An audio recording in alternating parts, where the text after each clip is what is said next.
Assalamualaikum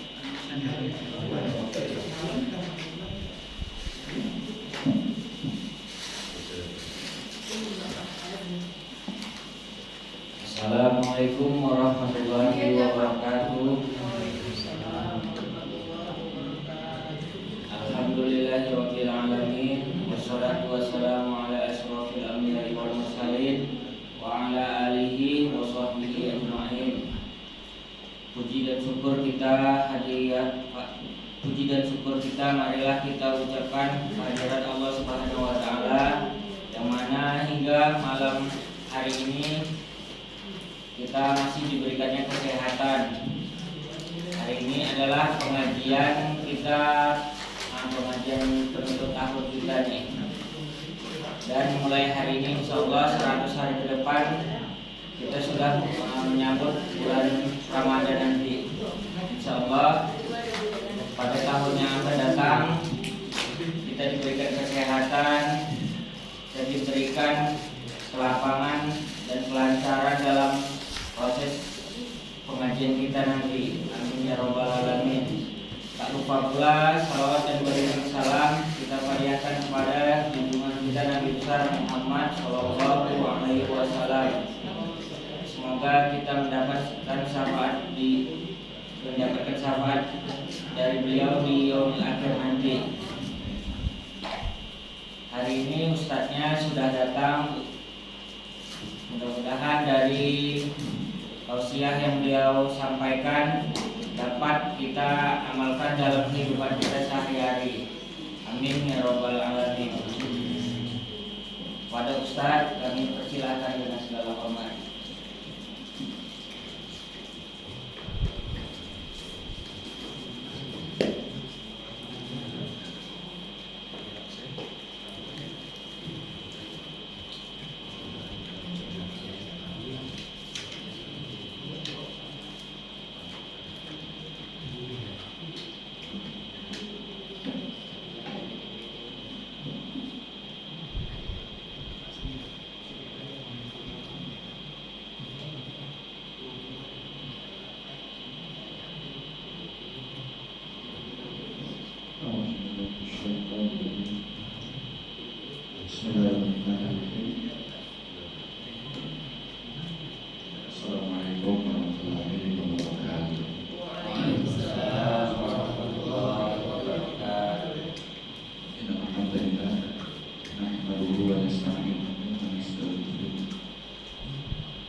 Ingat?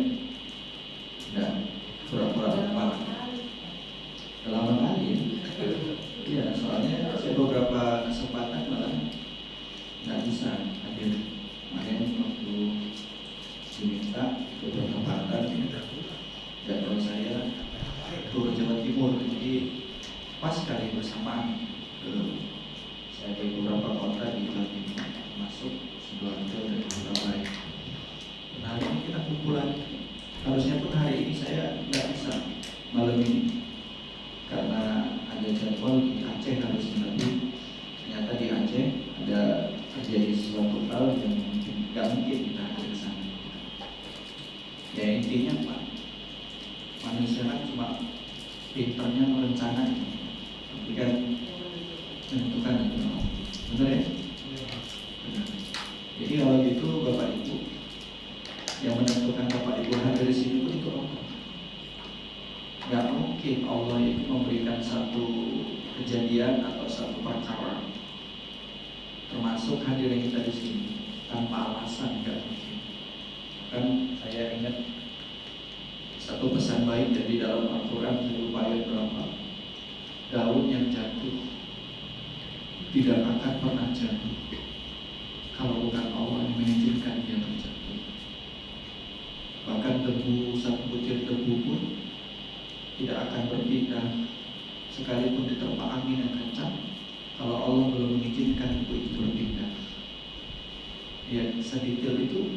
Lalu bagaimana dengan kita yang tadinya mungkin mau kemana, kok malam ini kok dihadirkan Allah di musholanya? Benar ya? Mungkin ada yang sebagian, ada yang pengen kemari sebetulnya, tapi karena ada aja cara Allah itu membuat ya, akhirnya nggak nyampe sini. Atau mungkin ada sebagian kita nggak pengen kemari, kejebak sholat isya mau pulang seger. Itu adalah cara Allah, bukan cara apa, bukan cara kita. Tapi pada intinya semua karena siapa? Karena Allah. Sekarang saya ingin kita mendoktrin spiritual kita, mendoktrin pola pikir kita.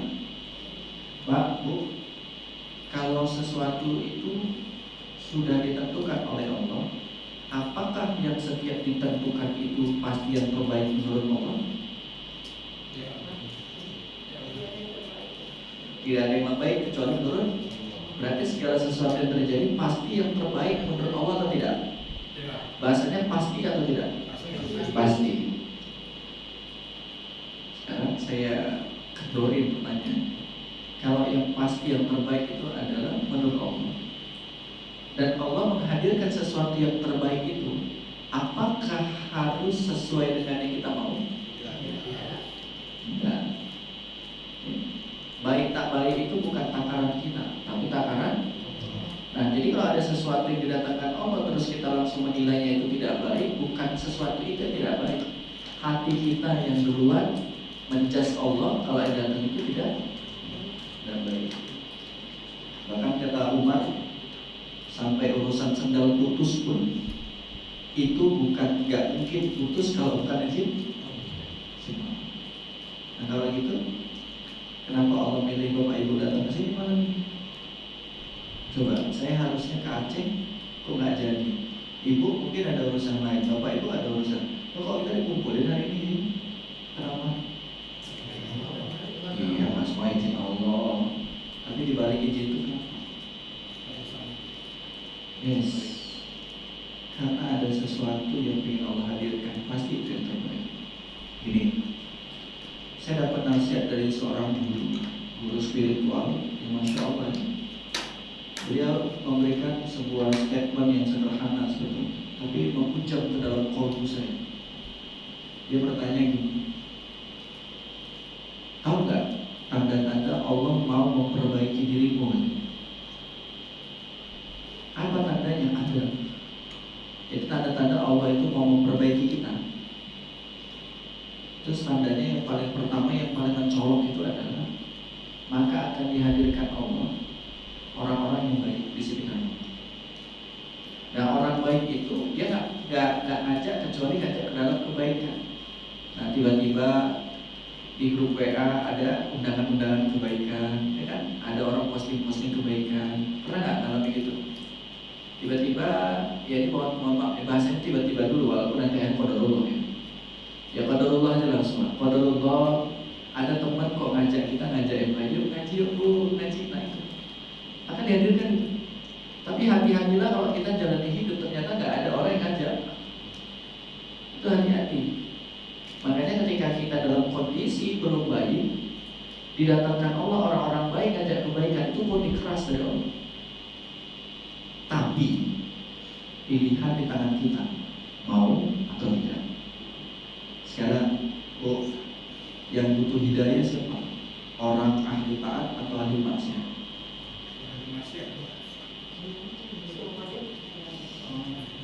Nah, semua butuh hidayah. Mana ada ustadz aja butuh hidayah, kiai aja butuh. Jangankan kiai, lihat doa Rasulullah. Ada yang tahu doa Rasulullah? Sekelas Nabi Muhammad SAW, kekasih Nabi, kekasihnya Allah. Doanya lihat. Ya muqallibal qulub, tsabbit qalbi 'ala dinik. Wahai Maha membolak-balikkan hati. Siapa yang masuk? Allah. Tsabbit qalbi 'ala dinik. Teguhkan hatiku di dalam agama. Sekelas Nabi loh. Minta diapain? Teguhkan hati saya ya Allah di dalam agamamu ini. Makanya orang yang sadar betul dia menjalani agama Islam ini bukan dengan sistem agama atau bukan hanya sekedar dia menyandang agama, tapi dia sadar dia adalah hamba Allah, maka gak akan sama orang menyandang Islam dengan menyandang kehambaan di depan Allah. Islam banyak, yang babak belur pun banyak betul. Tapi kalau sudah jadi hamba Allah, maka dia akan termasuklah orang-orang yang diutamakan sama Allah, bukan hanya di dunia tapi di yaumil akhir. Kalau memang kita butuh hidayah, hidayah itu kira-kira datangnya kapan? Ayo ini kajian tauhid yang merepet-repet tentang bab dosa. Hidayah itu datangnya kapan? Berapa menit sekali? Seminggu sekali? Setiap hari? Setiap detik? Kapan? Yes, hidayah Allah itu tidak pernah tidak pernah kosong dalam dunia, dalam hidup ini. Bahkan dalam tertidur pun kita hidayah tetap turun. Jadi nanti di yaumil akhir kita nggak punya alasan. Ya Rob, aku bermaksiat, gak beribadah kepadamu karena hidayahku belum nyampe ya Allah. Lo gak bisa, hidayahku setiap hari nyampe. Hidayahku selalu hadir. Tapi pilihan ada di tanganmu, kamu mau atau tidak. Bu, ibu, misal ini ada kue di depannya. Ada kue dikasih sama panitia lah ya, saya bilang. Panitia pengajian ini dikasih kue. Terus ibu ngomong gini, panitia, aku kok gak dapat kue, bisa? Ngomong gitu bisa? Kenapa? Orang udah depan ibu kan? Masalahnya hidayah itu gak kelihatan. Betul ya? Seandainya hidayah itu kelihatan, maka orang tersebut semua akan berlomba-lomba mendapatkan hidayah. Hidayah memang tidak kelihatan, karena hidayah itu pun tergantung diri kita, tergantung hati kita. Hati yang seperti apa? Hati yang siap menerima hidayah. Jadi mohon maaf Bapak Ibu, yang membuat seseorang sulit sekali mendapat hidayah karena berada di posisi yang tak layak mendapat hidayah. Siapa orang tak layak dapat hidayah? Dia adalah orang-orang yang lebih tinggi dari hidayah itu. Nah kok bisa? Apa maksudnya? Pernah nggak saya membahas di sini tentang dua Umar yang Rasulullah berdoa untuk dua Umar? Pernah, lupa atau belum? Hah? Belum. Pernah nggak kisah itu saya bahas Umar akhir masuk Islam? Pernah? Hah? Belum? Nggak tahu. Nah, yang penting dikajian YouTube pun banyak. Baik. Rasulullah Ini bab hidayah ya, di malam ini kita bahas. Tapi sebelum saya bahas, Bapak Ibu butuh apa hidayah? Pasti sombong gitu orang nggak butuh hidayah. Saya ngisi kajian tauhid, kajian rutin ibu-ibu uzur. Ada Bu, saya kajian rutin yang ikut itu nenek-nenek. Ada di Medan. Ada kumpulan nenek-nenek yang udah bercucu, ya udah nenek udah bercucu ya. Mereka mengkaji tauhid. Dan mereka alhamdulillah qadarullahnya memilih saya yang mengawali tauhid mereka lah di usia saya senja. Semangat sekali Bu. Orangnya hampir nggak ada yang absen. Padahal itu 2 bulan sekali loh. Ada yang diantar cucunya nungguin, ya. Ada yang datang sendiri, Masya Allah ya. Padahal mereka mapan-mapan semua. Dia datang ya. Ketika saya membahas tentang bab Umar ini, gak bisa tertahan air mata mereka. Ternyata Masya Allah.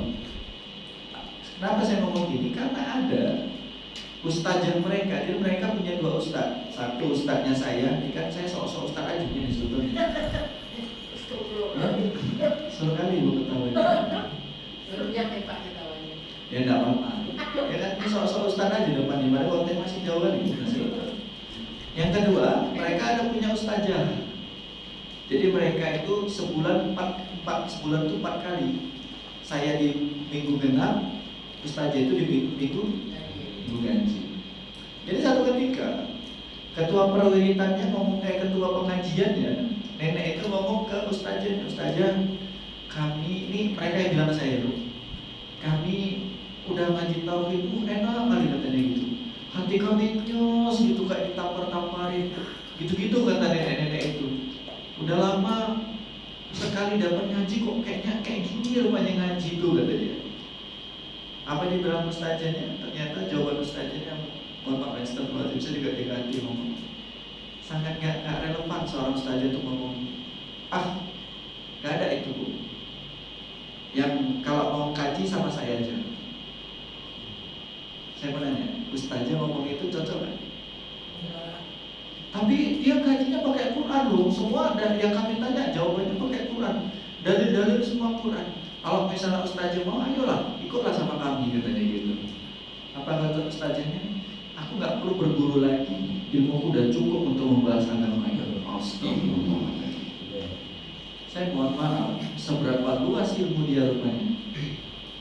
Dengan dia berkata seperti itu, saya udah tahu nih secara manusiawinya.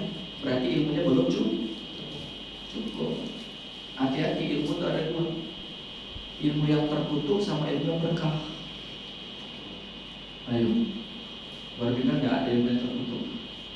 Ilmu yang terkutuk itu adalah ilmunya tak mampu menundukkan dirinya, tapi jago menundukkan orang.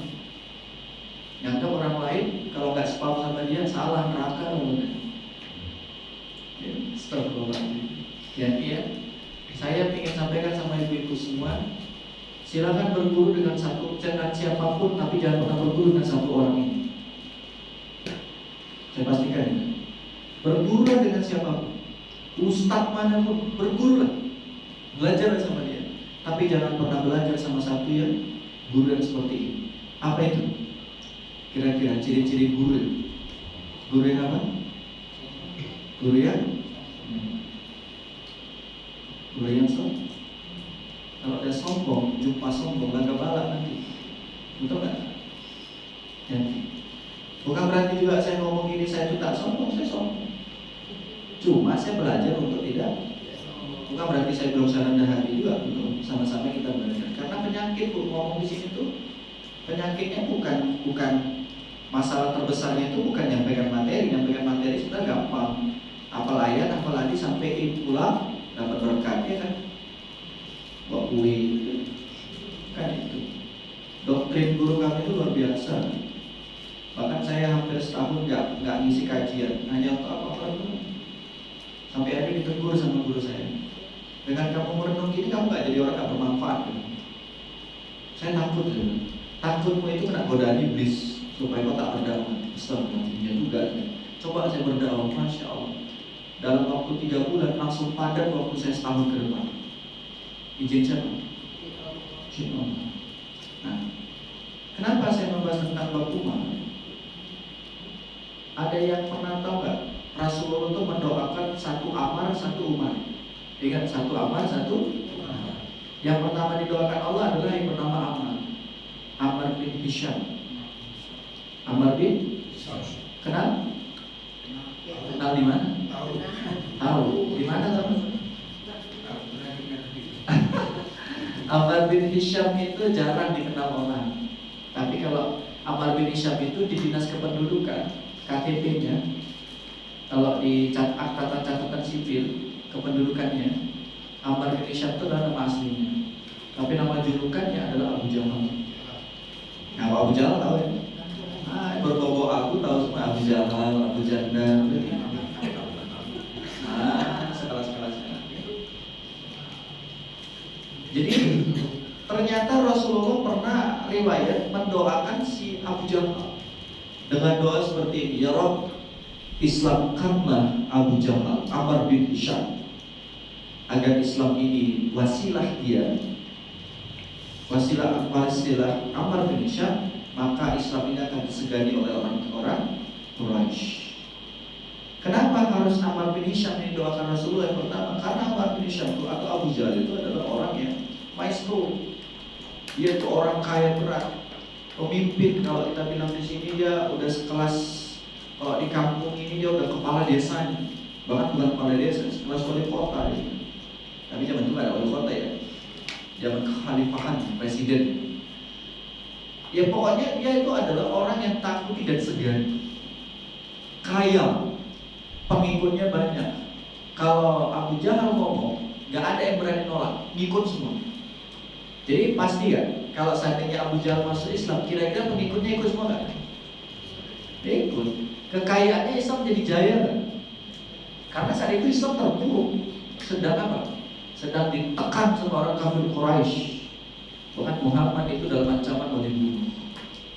Satu ketika dihadapkan Quran kepada Abu Jahal.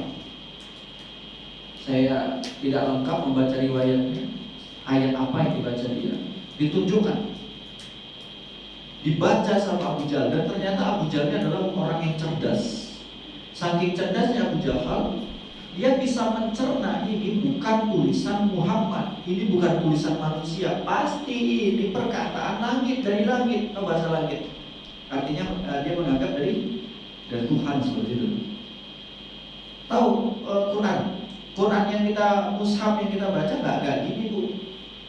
Quran pertama kali itu turun nggak ada baris, nggak ada titik. Kalau nggak ada baris masih bisa kebaca, masih banyak yang bisa baca. Ini nggak ada titiknya. Misalnya ada sampan, huruf sampan, itu huruf apa?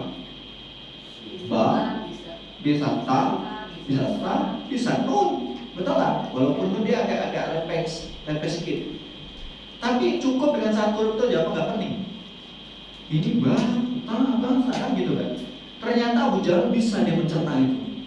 Dan banyak orang Abu Jahal artikan dulu apa maksud ayat, apa maksud yang disampaikan oleh turunan Muhammad ini. Dibaca. Oh, ini bukan tulisan. Kalau Muhammad nggak mungkin bisa tulis gini. Dia aja buta huruf gitu loh. Arti buta huruf itu bukan berarti buta huruf bodoh kayak kita, bu. Jangan salah ya. Artinya dia belum bisa baca. Dan nggak mungkin Muhammad bisa tulis ini. Ini pasti dari langit. Tapi apa yang terjadi? Bullshit bahasa kita. Kenapa? Masa turun sama sekelas Muhammad gak cocok? Paham gak? Itu tinggi diri atau enggak? Kalau harusnya turun di kaum kita, bukan di Muhammad, gak layak. Untuk apa aku ikut ini? Lihat, untuk apa aku ikut? Baik. Yang kedua, Umar bin Khattab. Umar bin Khattab ini kenapa alasan Rasulullah minta supaya dia Islam? Karena Umar bin Khattab ini termasuk orang yang disegani, bahkan dikisahkan saking ngerinya Umar bin Khattab, sendalnya di situ orang tak berani lewat. Sendal kita bisa hilang kan? Umar bin Khattab, sandalnya di situ. Bahkan dikisahkan syaitan pun nggak berani ada Umar bin Khattab, saking apa, saking dahsyatnya. Bahkan dikisahkan beliau kalau sudah mencabut pedang dari sarangnya, maka nggak akan pernah masuk ke dalam sarangnya sebelum ada yang tertebas kepalanya. Ada preman di sini kayak gitu. Kalau preman masih gertak-gertak, bukan preman. Kan kalau preman kita kan baca oh ya, nanti masih gitu kan. Umar masih tas gitu aja dia. Lumayan, insya Allah ya. Dan dikisahkan itu sampai dia dapat julukan apa? Singa pada pasir. Saking dahsyatnya, kejamnya, premannya Umar bin Khattab. Kebayang gak kalau dia masuk Islam? Kuat. Ada yang berani nyenggol Muhammad. Nah kisahnya apa? Dia malah justru menyeret pedangnya, berbekas pedangnya itu di gurun itu, mencari mana Muhammad, mau kutebas kepalanya. Siapa? Umar bin Khattab jumpa sama seseorang. Mau kemana Umar? Mau kutebas kepala Muhammad. Nampak kalau Muhammad? Tak usah kau cari Muhammad. Adikmu sendiri aja udah ikut Muhammad. Ngamuk sekawan. Hah? Betul kau? Ya oleh bedanya. Betul, iya, datang ke sana, betul, datang dia. Diam-diam dia melangkah tanpa sepengetahuan adiknya, dibacanya ayat Quran. Dengarnya, oh, adik ipar sama adik kandung begini tingkah di belakang gua, gitu respon. Dobrak, buka, ketakutan adiknya. Pas dibuka, apa yang kalian baca? Langsung itu. Apakah kau mendengar kami? Kata adiknya, ya, aku mendengar. Apa yang kalian baca? Sini. Tidak. Kalau kau mau menyentuh ini, engkau harus mandi dulu, kata dia. Lihat, rendah hatinya Umar. Mau nggak dia mandi? Mandi sih kalau gitu. Preman bisa diatur nggak dia? Kalau kita kan, kau pula natural kan gitu kan. Mandi dia, saking penasarannya dia, apa yang menyebabkan adikku kok mau masuk Islam ya? Sini dibaca. Oh, ma anzalna 'alaikal Qur'ana litashqa. Tuh sampai ayat 10 bergetar kaki Umar. Dia nggak baca lagi. Dia tanya sama adiknya, di mana Muhammad, tunjukkan padaku. Untuk apa? Karena saat itu Rasulullah sedang disembunyikan oleh Abu Bakar di rumahnya Abu Bakar saat itu. Dan sesama muslim tahu, tapi nggak ada yang berani bocorin. Untuk apa kau jadi Muhammad? Apakah kau ingin mencelakakannya? Tidak. Aku yakin dengan ini ayat. Aku ingin masuk dalam Islam, tapi Muhammad yang mengislamkan aku. Masya Allah. Pergi ditunjukkan. Pergilah kau sana. Sampai depan pintu dibuka sama Abu Bakar. Untuk apa kau kemari? Siapa yang memberitahu kalau ada Muhammad di sini? Itu kan Abu Bakar. Apa bahasa Umar? Izinkan aku bertemu dengannya, dan aku bersumpah tidak akan melukai. Umar segan sama Abu Bakar, karena Abu Bakar itu termasuk yang dituakan di situ. Gak banyak cerita, gak banyak cakap, lembut, santun. Dan dikisahkan Abu Bakar itu satu-satunya orang yang saat itu di zaman itu yang gak pernah ngomong bohong. Coba di sini siapa yang gak pernah ngomong bohong? Pak sekali ya.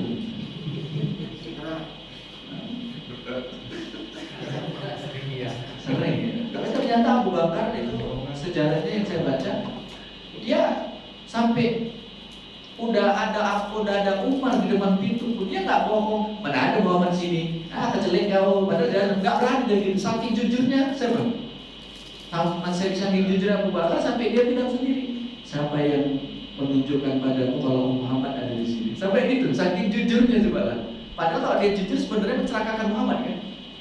Tapi itu Allah takdirkan. Kenapa Rasulullah itu kok tinggalnya di rumah Muhammad? Muhammad tinggal di rumah Abu Bakar. Akhirnya apa? Bertemu. Rasulullah punya wasilah. Apa wasilah? Mata hati, mata yang kuat. Aku minta izin dulu sama Muhammad, kata Abu Bakar. Silakan Muhammad. Ya Rasulullah, Umar ingin bertemu dengan. Biarkan. Jangan ada yang menghalangi antara pertemuan kami. Artinya jangan ada yang awal. Tepat di situ jumpa Muhammad, ulurkan tangan. Orang takut kan, tangannya ditarik kebalikannya pula. Dibilang, aku mulai hari ini mengimani engkau Muhammad sebagai utusan Allah, dan aku ingin sama-sama kalian dalam satu barisan agama. Langsung syahadat situ, asyhadu an la ilaha illallah wa asyhadu annaka, semenjak engkau menunjuk Muhammad, karena ada Muhammad yang situ, asyhadu annaka Rasulullah. Gempar. Apa kata Abu Bakar? Biarkan kami umumkan. Apa kata Umar? Jangan. Aku yang akan menjumpai semua kaum kafir Quraisy, dan aku akan menyampaikan kepada mereka, aku telah Islam. Makanya digedornya. Yang pertama kali dicari Abu Bakar siapa? Dicari Umar siapa? Abu Jahal. Jangan sini. Oh, Abu Bakar muncul ini. Apa jadi buat tebas kepala tuh? Aku tak jadi menebasnya. Aku sekarang sudah menjadi pengikut Muhammad. Udah diam kok, masa baik cakap. Aku tiga pakai. Tadi dia mau jelasin. Akhirnya apa? Di mana bedanya Abu Jahal, Amr bin Hisham sama Umar bin Khattab? Kenapa Umar masuk Islam? Kenapa Abu Jahal enggak? Padahal dua-dua dapat petunjuk. Ya, satu meninggi, yang satu merendah. Ini apa? Uang lagi ini air. Saya mau tuang aqua. Bisa saya tuang aqua sini? Kenapa? Karena masih berarti dibuka. Ya, baru bisa, ini dari akal dibuka. Tuang, bisa masuk? Bisa. Yang jadi pertanyaan besar, saya taruh aqua aja di sini, tapi pengen ke situ, bisa ngalir ke situ. Sunatullahnya air ke atas atau ke bawah? Ya, begitulah hidayah. Hidayah itu sifatnya seperti air, dia hanya turun di tempat yang rendah. Makanya orang yang dapat hidayah itu hanya turun sama orang yang merendah. Setinggi apapun dia tetap merendah. Saya ada cerita kisah nyata. Seorang polisi punya jabatan tinggi, kemana-mana tak pernah pakaian dinas, pakai biasa. Saya lihat, ya orangnya mau pakai ini. Setiap pengajian saya dia selalu datang, karena dia nyapa saya, Masya Allah, apa Pak tugas PNS gitu. Jalan Pak Bu, sesekali itulah qadarullah.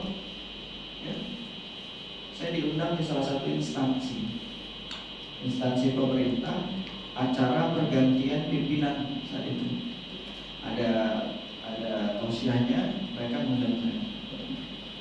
Saya lihat dia pakai dinas. Dia pakai dinas, langsung mengawal kepala itu. Loh, Bapak polisi dan iya, aduh ketahuan aku polisi. Kenapa Bapak polisi? Rupanya dia apa? Kepala Intel Narkoba se-Kabupaten Langkat. Ternyata hari-harinya nggak kelihatan polisi. Ngaji Pak duduk kayak gini, rendah hati siapa? Nggak ada kelihatan polisi, rendah hati siapa? Kalau kita ngobrol gini, dosaku banyak kali, gitu-gitu. Sholat 5 waktunya, qobliyah ba'diyahnya nggak tinggal, bahkan tahajudnya Masya Allah. Kalau Bapak Ibu jumpa orangnya, nggak kelihatan, karena modelnya fotonya kayak ustaz. Kalau saya jalan sama dia, Ibu kira dia ustaznya, bukan saya. Jenggotnya betul itu, kayak betul-betul nggak kelihatan. Dan itu memang identitas dia itu memang disembunyikan, nggak boleh ada yang tahu. Dan kalau pun ada yang tahu cuma saya di untuk halaman. Masya Allah ya, bahkan tetangga itu nggak tahu. Jadi dari situ saya lihat dia punya kekuasaan, dia punya jabatan, tapi tetap merendah. Makanya Allah ridho sama dia. Dia cerita, saya bisa naik pangkat setinggi ini. Kalau ngikutin alur, saya nggak mungkin ada di dapat jabatan seperti ini. Tapi saya dapat jabatan setinggi ini. Bahkan ketika nanti naik pangkat lagi dia pun dia udah langsung bisa menjadi bisa pimpinan satu resort itu. Masya Allah ya. Jadi nggak ada bayaran, nggak ada sogokan. Siapa? Karena Allah sudah ini.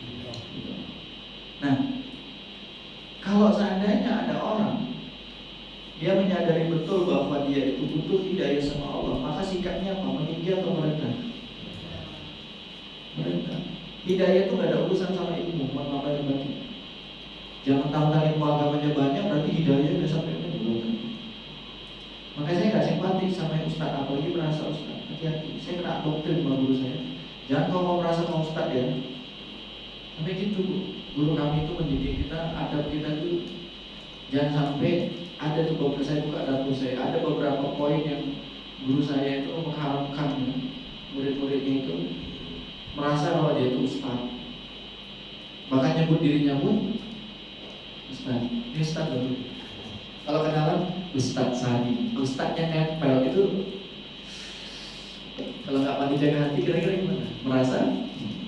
Tapi bukan berarti orang yang ngomong seperti itu dan ibu kali dua merasa ustaz dia enggak. Dia sanggup menjaga hati, saya tak sanggup, makanya saya tak menyebut nama saya. Ada yang bela-bela. Tapi kalau dipanggil, saya nggak nolak karena itu panggilan yang baik. Paham ya? Ibu mau panggil, Sandi, aku mau nanya. Terima saya ibu, demi Allah. Kalau saya mau panggil ustaz saya, terima saya. Demi Allah. Ini saya jujur aja. Karena memang saya itu udah diizini dakwah ceramah, alhamdulillah insyaallah. Kalau dipanggil udah itu panggilan baik. Itu satu. Yang kedua, diharamkan meminta jadwal kemana-mana. Saya diharamkan. Kenapa? Rendah sekali adab seorang dai ngemis-ngemis jadwal sama jemaah. Istilah ke situ sekali, istilah ke situ. Ada jadwal kosong, ada kosong. Guru saya marah sekali kalau kita seperti itu. Biarkan Allah menempatkan kau di mana. Kalau kau cocok di situ dikasih semua. Kalau kau tak cocok, jangan kau ngemis-ngemis sama orang. Kalau misalnya aku nggak dapat jadwal atau apa, biarkan. Jadwalmu ditekong orang, alhamdulillah, berarti ada yang lebih bagus daripada kamu. Itu ya, masya Allah. Dan itu juga saya juga membimbing beberapa dai-dai yang masih mahasiswa, Bu. Masya Allah, dakwah mereka pun luar biasa. Kenapa doktrinnya itu bukan lagi ingin cari perhatian manusia. Baik. Ternyata semakin rendah hati seseorang, maka peluang dia dapat hidayah juga semakin kuat. Dia jadi imam, tak merasa dia pak imam. Dia menjadi pimpinan, nggak sombongan pimpinannya. Dikasih harta, nggak menjadi angkuh dengan hartanya. Ya, dikasih kekayaan ilmu, tak merasa berilmu, tetap rendah hati. Maka tingkatan ilmu itu ada beberapa tingkatan. Ilmu yang pertama itu namanya jahil. Apa jahil? Bodoh. Itu kan bahasa Arab aja tuh, jahil aja bodoh. Cuma kalau bahasa Arab kan lembut ya kan, jahil. Jadi kalau kita jahil kali kau salah tempat itu bodoh kan. Kalau kita jahil kan usil ya. Nah, jahil itu artinya bodoh. Jahil. Dari jahil awam. Dia tak bodoh, dia tahu tapi masih bingung. Namanya apa? Awam. Dia tahu sholat wajib tapi masih bingung dia kok bisa wajib gitu.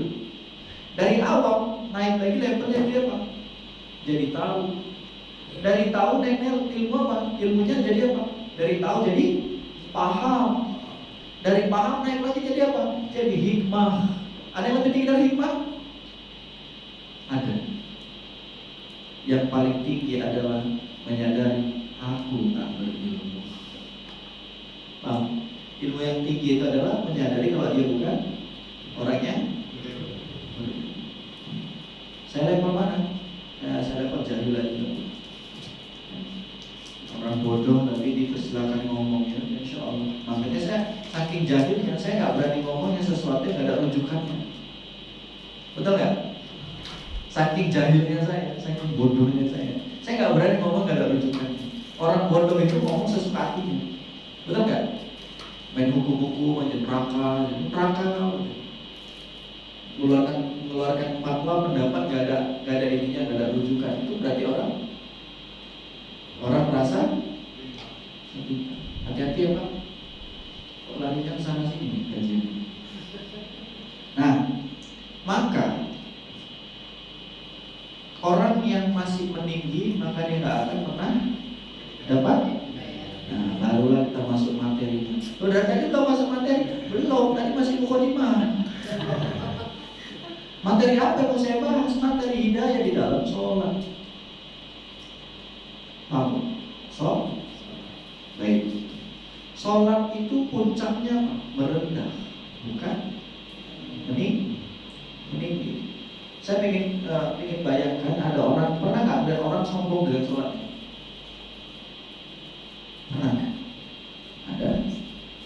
Mentang-mentang dia sholat, merendahinnya yang nggak sholat. Itu dia. Dan tua bukannya sholat, nanti kita ya kan kayak gitu masih sholat ya kan? Sombong namanya itu. Masa mentang-mentang dia sholat, meremehnya dia nggak sholat, kurang ajar. Ini kita ngaji nih kan. Tengoklah nanti, tengoklah diundang ngaji tak mendatang. Memang dasar. Yang nggak ngaji rendah hati, yang ngaji tinggi hati. Mana yang salahnya?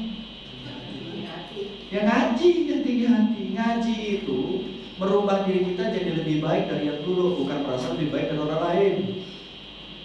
Paham ya Bu? Nah, baru kita masuk materi. Berarti sholat itu apa? Merendah. Merendah kenapa merendah? Makanya ada istilah yang namanya khusyuk. Khusyuk itu bahasa Arab artinya. Ayo saya tunggu sampai jam 10 apa? Khusyuk itu artinya tunduk. Nah, bukan banyak yang salah apa kan? Saya pernah dengar Ustaz ngomong gitu. Khusyuk itu fokus. Loh, nah itu artinya. Khusyuk itu artinya tunduk. Kalau fokus apa ini fokus? Coba saya mau nanya. Pernah nggak Bapak Ibu sholat bikin fokus malah nggak fokus? Fokus Allah. Makin khusyuk nggak? Makanya mohon maaf, ini kadang mohon maaf ya, salah menyampaikan bisa salah paham. Khusyuk itu bukan fokus. Khusyuk itu tunduk. Tunduk itu bukan kepala kayak hening cipta. Tunduk, enggak. Tunduk itu artinya apa? Kerendahan. Oh ini, Bapak Ibu kalau melihat orang, kenapa Bapak Ibu tunduk? Misal, diagnosanya kenapa nih kita tunduk kalau melihat orang? Karena satu, dia lebih tinggi dari kita. Betul nggak? Menurut kita kan? Berarti kita ngomongin. Misal gubernur. Di, lu gubernur kosong kali, kosong sini kau dulu. Berarti gitu. Berani. Kan? Pak Edi gitu ya. Kita jalan depan dia. Gitu kan? Mana ada berani? Di, lu nyampe kau. Berani. Presiden aja pun yang lebih tinggi tetap walaupun juga gubernur manggilnya apa? Pak Gubernur. Betul kan? Apalagi kalau datang Pak Jok. Jokowi, kapan sampai? Kak Pia bilang bayarnya nyampe gak di Binjai. Salam dari Binjai. Masya Allah. Saya kemarin ke Surabaya, 3 hari nggak jauh dari Binjai. Saya bilang, oh salam dari Binjai terkenal ke sana. Gebok pisang, dan lanjut. Dan ternyata, kenapa kita tunduk? Karena yang hadapan kita lebih tinggi dari. Nah, yang kedua karena apa? Ibu berdiri depan umum. Kenapa tunduk? Karena malu. Betul? Kalau malu gimana pertanyaannya? Biasanya orang kepedean gitu ya. Malu kan? Malu tuh apa? Tuh dimalukan kalau penonton sekalian tuh betul. Nah, yang jadi pertanyaan besar, sholat itu khusyuk itu adalah tunduk. Kenapa kok kita sholat nggak khusyuk? Karena sholatnya nggak tunduk. Nah, nggak tunduk apa? Bukan nggak tunduk fisik. Sholat itu ada 3. Nih, kalau dikaji 1 kan 3. 1 biasa 1 jam setengah, 2, 3 berarti berapa? 4 jam setengah. Jam berapa berarti siap ini? 10, 11, 12, 13 jam setengah 2 malam. Maka kita bahas satu-satu ya. Insya Allah ya. Nah, kenapa kok kita nggak bisa tunduk? Apa sholat yang 3 itu? Yang pertama adalah sholat fisik, raganya yang sholat. Tadi kita sholat, raganya sholat semuanya, Masya Allah ya, tapi 13-nya terpenuhi semuanya. Yang kedua, sholat lisan. lisannya sholat. Makanya curigalah sama orang rajin sholat tapi maki orang juga, rajin sholat repet aja. Ini perlu dipertanyakan sholat. Inna sholat tanha 'anil fahsya'i wal munkar. Tapi sholat kok nggak munkarnya nggak hilang-hilang. Laki salah naruh sandal sedikit aja 3 hari 3 malam nggak siap-siap repet. Udah aku bilang dari kemarin kan, terus sandal di situ lagi di bawah. Sholat. Lebih lucunya waktu ngerempet itu masih pakai telepon baru habis sholat. Astagfirullahaladzim. Nah ini yang diagnosa. Bukan salah sholatnya, sholat tak pernah salah, tapi waktu dia melakukannya berarti ada sesuatu yang nggak pas. Itu maksudnya. Ya, sholat apa pertama? Raga, lisan, baru yang terakhir sholat kolbunya. Nah, dari 3 ini yang paling banyak masalah yang mana? 1, 2, 3. Yang ketiga, lisannya kolbu atau raga? Bingung nggak semua? Kolbu. Ya, tapi yang paling banyak bermasalah di mana? Kolbu. Siap. Berarti banyak nggak orang hari ini sholat, hatinya nggak sholat? Banyak. Kita aja nggak tahu tadi isya tadi, terbawa ke hati tadi. Saya kalau ingin ungkapin hati-hati Bapak Ibu. Ini kajiannya sebenarnya dalam. Ini coba saya sederhanakan aja sebenarnya. Nggak ada dalam banget, sombong kali. So dalam kok kajian kok katanya. Astagfirullahaladzim. Ya, intinya sederhana. Misalnya Allah dulu sebelum kita jadi seperti ini, pernah nggak ingat kajian di awal? Kita masih dalam bentuk alam ruh. Ingat? Pura-pura nggak ingat. Saya baik sangkanya. Waktu bentuk alam ruh sudah pernah mengenal Allah dan ruh sudah pernah diinterview oleh Allah. Tahu interview? Ruh ditanya langsung sama Allah. Itu ada di mana? Pertanyaan itu ada di surat 7 ayat 172. Surat Al-A'raf ayat 172. Apa kata Allah? Wa iz akhadha rabbuka min bani Adam min zuhurihim. Ketika aku mengambil mereka dari tulang sulbi anak cucu dan sebab sulbi dari Nabi Adam. Wa asyhadahum ala anfusihim. Aku minta kesaksian mereka terhadap ruh mereka sendiri. Berarti dulu kita dipisahkan, pernah nggak bertemu sama Allah dalam bentuk alam ruh? Sudah. Makanya kalau ditanya ruh itu pasti mengenal Allah. Nah, nanti ada kisah perjalanan. Kenapa udah di dunia kok nggak kenal Allah lagi? Nanti kita bahas. Berarti semua ruh diciptakan Allah sudah mengenal Allah. Lalu ditanya sama Allah, kenapa pertanyaan Allah ini? Apa ditanya Allah sama ruh? Alastu birabbikum. Ini kalau dalam bahasa Arab ada kalimat alastu birabbikum. Itu bukan pertanyaan, tapi sebuah penegasan. Penegasannya. Apa artinya? Alastu birabbikum. Bukankah aku ini Tuhan? Betul? Bukankah aku ini Tuhan kalian? Kita jawab apa? Qalu bala. Makanya jawabannya apa? Bala, tentu. Bukan na'am. Kalau na'am salah jawabannya. Kalau orang Arab ada pertanyaan laisa kadzalik, katanya alastu. Kalau kita jawab na'am, salah jawabannya. Hati-hati. Kalau makanya dipesankan sama guru kami, kalau seorang dai kurang fakih dalam bahasa Arab, itu bahaya, nanti salah mikir, salah makna. Nah, ternyata kita jawab apa? Qalu bala syahidna. Betul ya Rabb, betul ya Allah, kami bersaksi. Apa yang kalian saksikan? Engkau Tuhan kami. Lihat, ruh pernah bersaksi bahwa kita meyakini Allah Tuhan kita. Baik, itu Allah nanya, bukankah aku ini Tuhanmu? Itu nanya atau memastikan? Saya contoh, 1 tambah 1 sama dengan berapa? Itu nanya atau memastikan? Nanya. Kalau saya ini, bukankah 1 tambah 1 sama dengan 2? Ibu jawab apa? Iya tentu, betul kan? Berarti saya bukan nanya itu kan? Sama, Allah pun bilang alastu birabbikum, bukankah aku Tuhanmu? Memastikan. Dan kita menjawab apa? Ya, baru apa kata Allah? At-taqulu yaumal qiyamah inna kunna an hadza ghafilin, kata Allah. Allah mengatakan at-taqulu yaumal qiyamah. Aku menyampaikan ini nanti kalian sampai hari kiamat. Kata Allah, inna kunna an hadza ghafilin. Aku nggak mau sesungguhnya nanti waktu kalian kembali kepadaku, kalian lalai dengan kesaksian kalian sendiri. Apa maksudnya?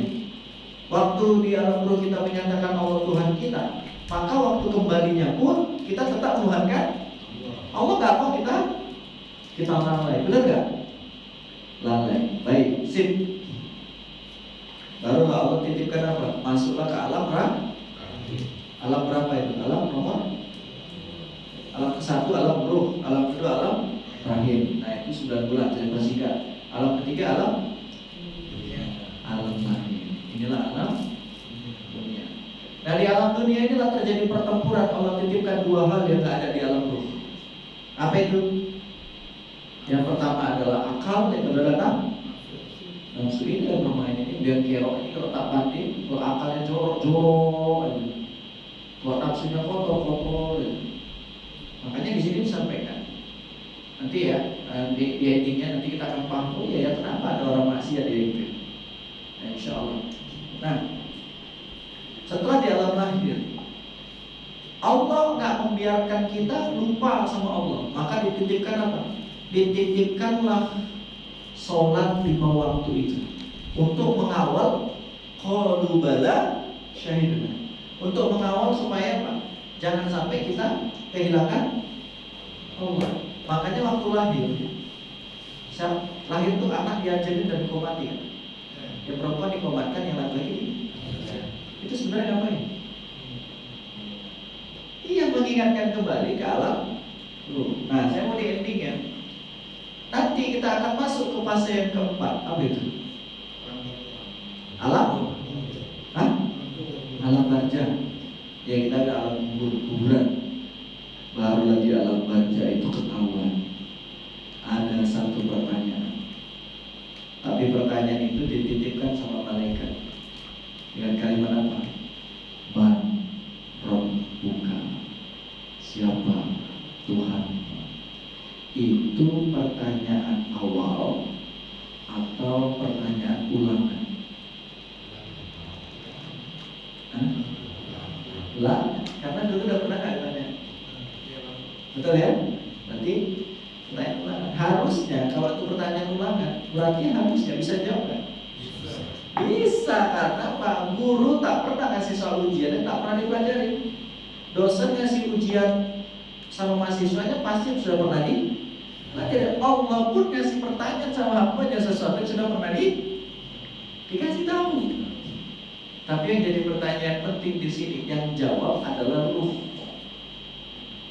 bukan tangan, bukan kaki. Awas jangan salah kaprah. Saya pernah dengar ada kajian, nanti yang menjawab pertanyaan alam kubur adalah tangan dan kaki. Salah, nggak ada dalilnya. Tapi yang sampaikan dia bersaksi dia. Di mana dalilnya? Al-yawma nakhtimu ala afwahihim wa tukallimuna aydihim wa tashhadu arjuluhum bima kanu yaksibun.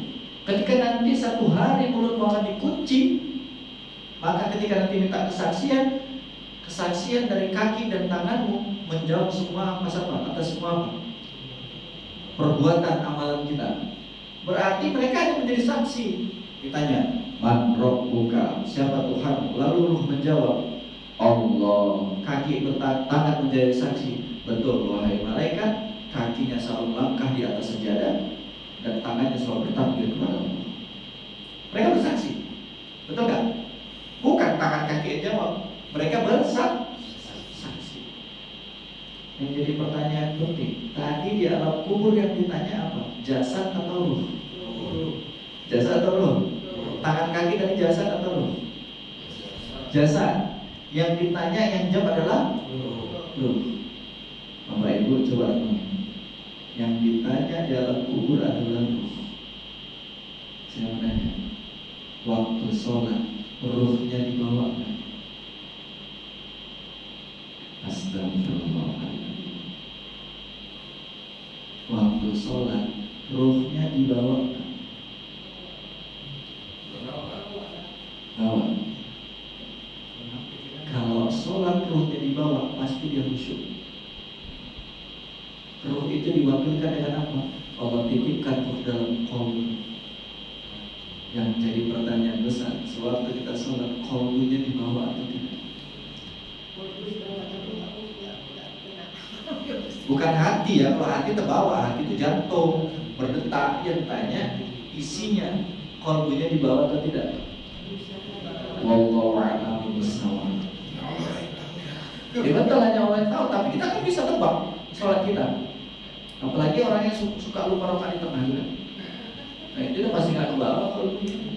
Allahu Akbar, Bismillahirrahmanirrahim, Allahu Akbar, sujud, naik lagi Allahu Akbar, Bismillahirrahmanirrahim. Lanjut nanti belum, jadi salam nanti kurang. Sepele kan kayaknya. Tapi mohon maaf ya, kalau udah qalbu nggak dibawa ke dalam sholat, maka nggak akan berubah orang itu. Karena inna sholat tanha 'anil fahsya'i wal munkar adalah orang yang sholat ketika ruhnya terbawa. Coba, nggak usah jauh-jauh, nggak usah flashback yang lewat-lewat. Isya tadi, siapa yang ngerasa sholatnya ruhnya menolak? Qalbunya kerasa. Allahu Akbar, getaran. Sampai Allah. Minimal tadi waktu saya membaca ayat, getaran di situ terasa. Bismillahirrahmanirrahim. Itu kan? Siapa? Atau jangan-jangan pajak Senin, pajak Selasa, pajak Rabu, pajak Kamis, pajak Tabib. Supermall. Ayo, saya nggak ingin memponis. Ini kita sama-sama belajar ngingetin. Coba, tiba-tiba lagi enak-enaknya lalai dalam ibadah, meninggal bu. Ini kan yang lain. Ngeri kan kajiannya kan? Makanya kau usah undang saya. Iya serius. Saya kena kajian munafik seribu. Waktu saya dulu sama Ustaz kita, munafik saya dengar-dengar, ya Allah, bertahun-tahun aku sholat, cuma jasad yang aku sholat. Cuma jasad aku sholat, mulut pun tak beres. Bismillahirrahmanirrahim. Gini-gini bu, khusyuk gak itu? Bu, ibu ngomong sama gubernur, gubernur sini kalau belakang perlu sama kau gini dulu. Ya bentar ya, bukan gitu. Ini Allah tak sopan. Ada kalimat gak banyak bu, berapa kali cuma? Allah gak minta 300 kali, 3 kali. Subhanallahil azim bihamdi. Tak sanggup kau 3, 2. Tak sanggup juga 1. Tapi jangan ngejar 3. Subhanallah. Saya pernah mendengar orang sholat. Ya mohon ya, tadi saya sholat Jumat, saya nggak oke. Jadi Jumat. Jadi waktu sholat sholat sunnah itu, dengar suara bisi-bisinya itu ke telinga saya. Tahu suara bisi-bisinya? Bisa nggak bayangin kalau sholat? Dengar sampai sini. Paham sampai sini? Berarti sekarang ini yang kita bahas adalah bagaimana kok bisa ruh tak terbawa? Karena kita terlalu fokus dengan apa? Rukun 13 sholat syariat sampai lupa sholat hakikat. Cukup? Cukup terlanjut? Betul lah, ini kelamaan. Ini aku ya, buat saya nanya, saya nyampaikan ini, perasaan ibu apa? Bapak apa? Belum pernah ya sholatnya itu. Makanya ini yang kita lakukan. Jadi selama ini sholat apa ini? Masih jiwa Jasad itu hancur. Betul kan? Yang dibawa adalah ruh. Yang kekal sampai yaumil akhir nanti adalah ruh, bukan jasad. Tapi banyak orang yang sibuk dengan jasad. Makanya guru saya pernah bilang, orang bodoh yang dia itu sibuk berdebat dengan jasad. Kalau sekarang bodoh bilang jasad hancur kok didebat-debat. Contoh, ada orang berdebat, takbir yang betul tuh gini. Salah kau, yang betul tuh begitu di debatnya Pak. Bukan di debatnya khusyuk atau tidak. Ada nggak gitu? Nanti kalau kunut, kalau tak kunut angkat tangan. Enggak, turun, aku enggak kunut, itu di debatnya. Maaf ya? Bukan itu. Tapi masalah terbesar kita adalah Apa kalimat Allah di Al-Quran? Qad aflahal mu'minun alladzina hum fi sholatihim khashi'un. Beruntunglah orang sholat ketika dia sholat bisa Nah, ngomong-ngomong, yang ngomong ini udah khusyuk belum? Belum. Tapi ketika saya dapat materi ini lebih mudah khusyuknya itu loh. Bukan berarti saya udah khusyuk kali kan? Kalau orang yang khusyuk dari lafaznya pun kelihatan. Dari lafaznya nggak dibuat-buat, nggak rekayasa, ya ngalir aja. Saya ingin buktikan sama Bapak Ibu semua, silakan buka di YouTube bagaimana Imam Masjidil Haram bertakbir.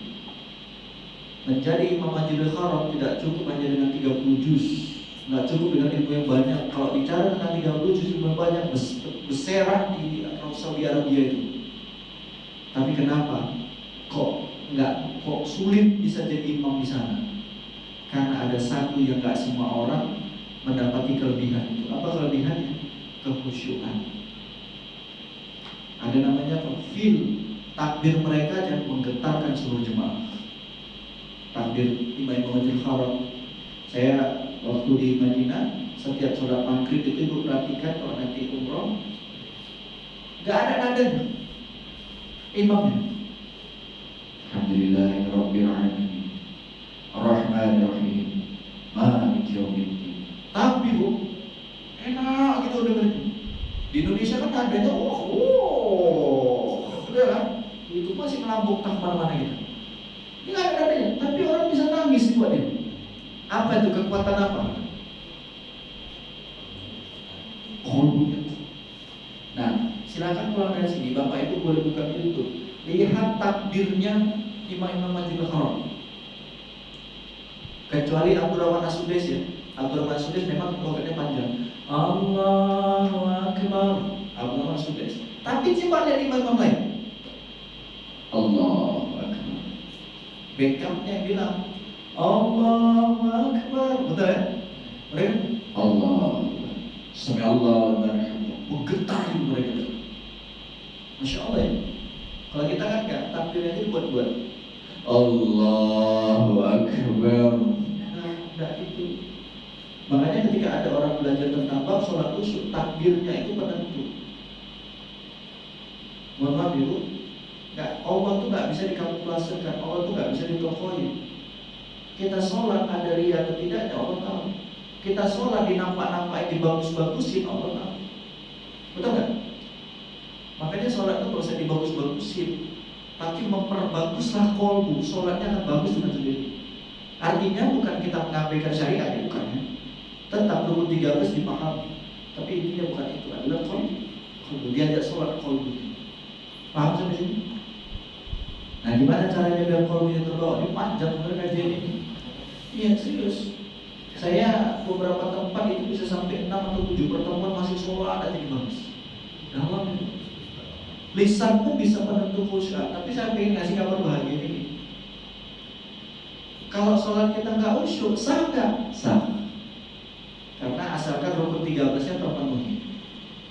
Berarti khusyuk bukan penentu sholat, bukan penentu sahnya sholat, bukan. Jadi jangan takut, kita nggak khusyuk tetap sah. Loh, jadi khusyuk itu apa? Khusyuk itu penentu sempurna atau tidaknya sholat seseorang. Penyempur. Nah, Bu, Pak, kita ini pengen sempurna atau pengen biasa-biasa aja? Sempurna, Bu. Nah, berarti kalau pengen sempurna, apa yang disempurnakan? Qalbunya. Ini lambang kenapa qadarullahnya Allah pun mengizinkan kita bertemu, karena boleh jadi mungkin ya boleh jadi kita punya masalah di bawah sholat aja, tapi ya gitu-gitu aja Pak. Takbir, rukuk, i'tidal, sujud, dua sujud gitu terus naik lagi duduk salam saya itu udah sholat. Makanya jangan heran ada orang sholat korupsi juga, ada orang sholat maki orang juga, ada orang sholat nipu juga, ada orang sholat jago juga akal-akal Pak. Sholat. Kenapa bisa gitu? Karena sholatnya tidak bisa merubah dirinya. Kenapa? Dia hanya sholat zahir, tapi belum sampai ke dalam Yang merubah karakter itu adalah qalb. Selipan. Maka yang pertama sekali dibutuhkan agar qalbu bisa terkonek sama Allah, maka nggak punya pilihan lain, adab dijaga di depan Allah. Bagaimana? Adab. Cemana kita sholat adab nggak terjaga, lisannya cepat-cepat sama Allah. Allah itu pakai adab kan? Coba berani nggak ngomong sama orang tua itu? Jalan sepeda masya Allah, enak jalan kaki, sama orang tua sendiri. Anak kita ngomong gitu, kita apain? Kemplang kan? Makanya adab. Nah, adab yang pertama adalah adab zohir. Ada adab zohir, adab lisan, adab qalbu. Nah, karena ini panjang dibahas ini. Makanya kita bahas apa dulu? Bahas jauh-jauh ke qalbu, adab zohirnya aja dulu. Nanti kalau ada zohirnya baik, adabnya baik, itu nanti otomatis lisannya baik, qalbunya terikut dengan sendirinya. Saya kasih contoh. Bu, bisa. Nih, saya pinjam sejadahnya boleh?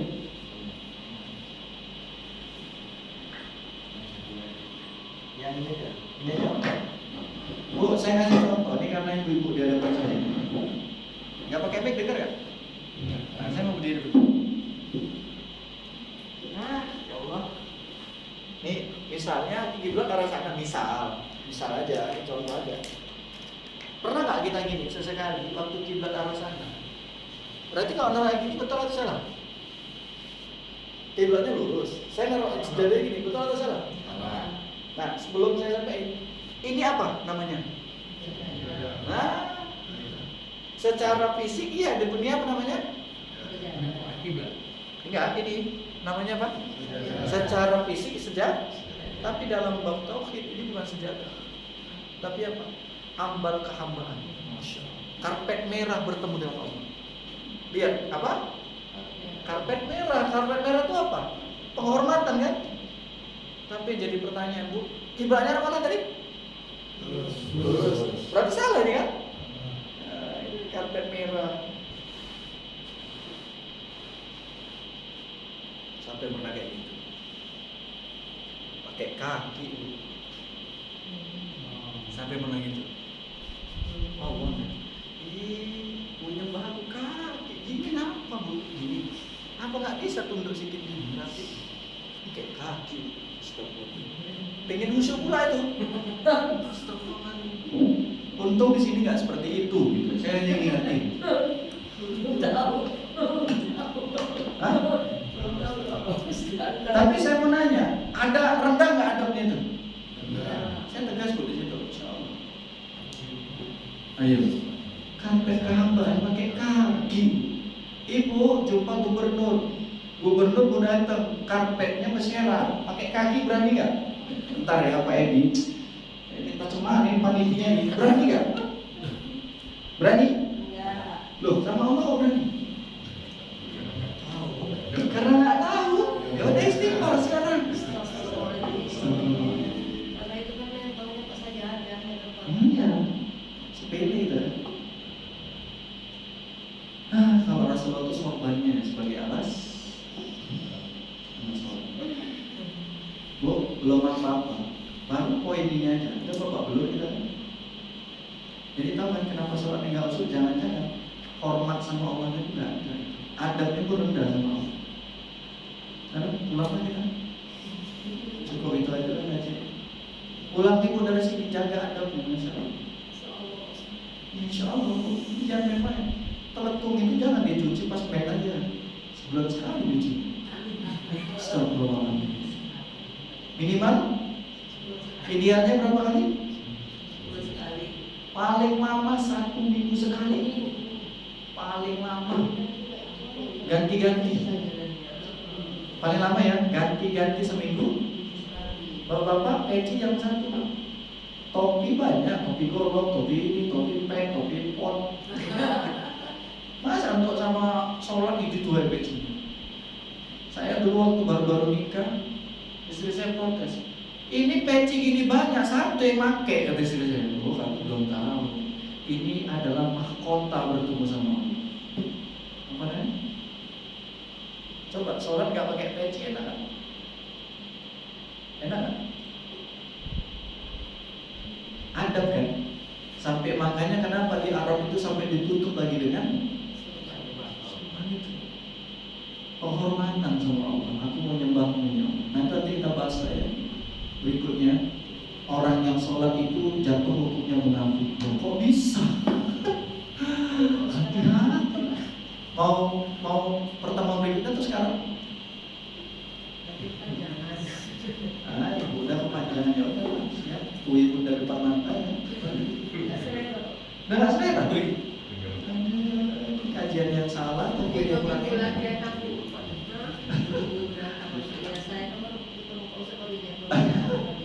Tidak apa. Ini izin. Tapi saya yakin lah, ibu pulang dari sini tak berani gue kaki. Berani nggak? Berani pak. Nah yang jadi takutnya bu, jadi imam begitu pula dia. Imam, rasa gitu. Nanti awak tegur dia udah tua. Waktu ngaji dia nggak mau datang gitu. Susah juga kan nasihatnya kan. Astagfirullah.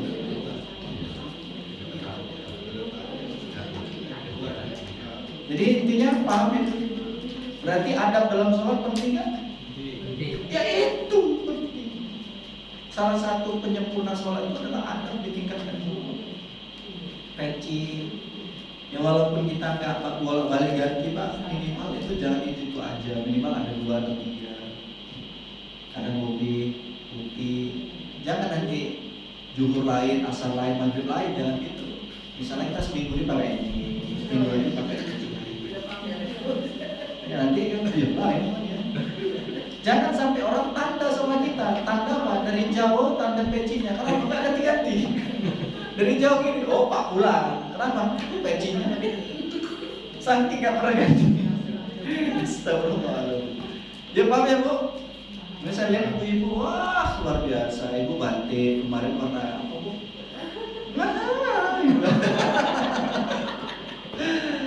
Ya itu artinya bu, bukan soal apa yang dipakai, tapi soal bertemu siapa waktu kita makainya. Paham maksudnya? Bukan apa kita pakai. Makanya saya sholat itu, walaupun saya mohon maaf, walaupun saya sholat sunat di rumah tak berkaos saya, tetap saya pakai baju yang terbaik sama Allah. Bukan berarti kaos itu salah, sah dalam sholat, sah. Tapi bagaimana penghargaan kita sama Allah? Kalau kita bertemu Allah pakainya biasa-biasa aja. Ini enggak datang ke masjid baju partai, coblos nomor 2 lagi. Kasih makmum di belakang. Baju partai sholat. Tapi kondangan rapi kurang rapi dia. Orang sana. Masih baik Pak Ustaz. Ada lagi bacaan yang kampung juga.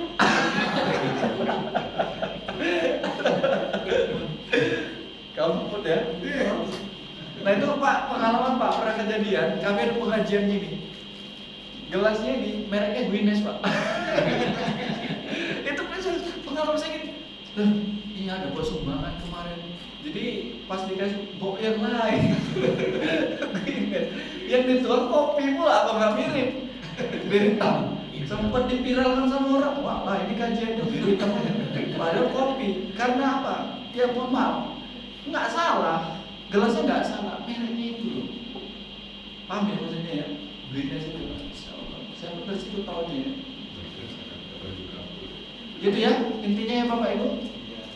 Berarti pulang dari sini, sebelum jauh-jauh kita bahas tentang kolbu, ada kita dijaga sama Allah. Ada dari segi pakaian, kebersihan, kerapian. Kalau yang kerjanya mungkin serabutan, mohon maaf, mungkin ada yang kerjanya bangunan, serabutan gitu ya. Walaupun dia nggak bersih-bersih kali, minimal dia nggak memakai celana yang tempat dia serabut itu, minimal dilapis pakai sabun. Makanya saya pernah Pak ketemu teman saya orang kerja bangunan, tasnya ransel, di dalamnya itu apa? Baju koko sama sabun. Masya Allah, salut kita melihat orang kerja bangunan. Teman-temannya ngopi jam asar dia sholat. Kan orang kerja bangunan disiplin. Pas asar break dia tapi nggak sholat, banyak apa? Gorengannya nggak mau. Betul nggak? Makanya kerja bangunan stres ya. Gajian Sabtu kami sudah hutang lagi, Pak Dul. Kenapa itu? Boleh jadi dicabut keberkahannya sama Allah. Gaji bangunan gede loh. Betul nggak? Teman saya yang borong, nggak borong, tukang itu gajinya satu hari bisa 150. Tapi kalau dari kami stres aja. Kenapa? Dia tanya sama saya, Ustaz, aku bingung. Gajiku gede, kalau gajian begaduh aja begini. Kok bisa begaduh? Banyak ada utang ini, ke ini, gitu. Saya bilang, Bang, bukan salah gajinya, tapi jangan-jangan keberkahannya dicabut semua. Loh kok gitu? Apa sholatnya? Gimana mau sholat kotor, itu bukan bisa. Betul kan? Ya tukang kan dia kontrol kan? Jadi gitu ya, ibu ya. Insya Allah pulang dari sini adabnya dijaga. Insya Allah mudah-mudahan dari adab itu Allah ridho. Boleh jadi bu, adab kita bagus, walaupun sholatnya tak bagus, sholat kita mencela-mencela, tapi karena adab kita bagus sama Allah, bisa jadi nilai plus gak Allah. Ibu ketemu sama murid yang dia belajarnya tak pinter, suruh ngapal gak hafal, suruh baca terbata-bata, tapi pakainya rapi, disiplin gitu. Senang gak gurunya? Senang. Udah awal mau terbata-bata gak apa-apa, nilai kok bukan benar. Jadi ada orang pengen khusyuk, adabnya gak terjaga, nyambung gak? Pingin dicintai sama guru, tapi pakainya suka-suka, ngomongnya suka-suka. Paham ya sampai sini? Paham kan? Insya Allah. Ya. Dan ini adalah karpet kehambalan. Assalamualaikum warahmatullahi wabarakatuh.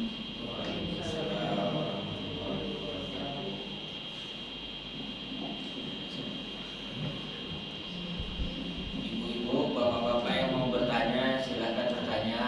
Lagi masih ada waktunya.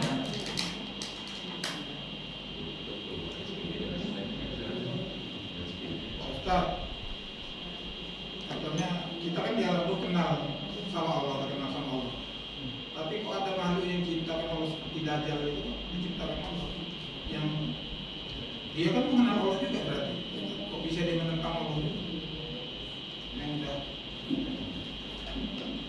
Itu namanya sunatullah. Iblis juga itu ahli ibadah. Iblis itu ahli sujud. Tapi kenapa dia menentangnya pun itu ada sisi.